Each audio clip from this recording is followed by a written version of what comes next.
अस्सलामुअलैकुम, मैं हूं सबा भट्टी और आप देख रहे हैं MAT20 न्यूज HD। आइए नजर डालते हैं आज की अहम खबर पर।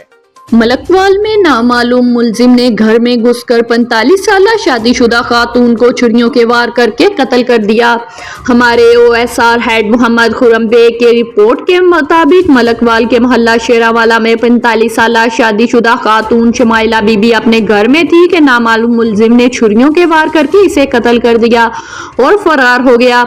इतला मिलने पर SHO मलकवाल इंस्पेक्टर उमैर जवेद चट्ठा नफरी के हमरा मौका पर पहुंच गए। SHO ने कहा कि मकतूला का शोहर अभी गायब है, जिसकी तलाश कर रहे हैं। उन्होंने कहा कि मुलजिम को जल्द ही गिरफ्तार कर लेंगे, जिसके बाद हकायक का इल्म होगा। लाश को पोस्टमार्टम के लिए अस्पताल मुंतकिल कर दिया गया। Report OSR head Mohammad Khurram bag.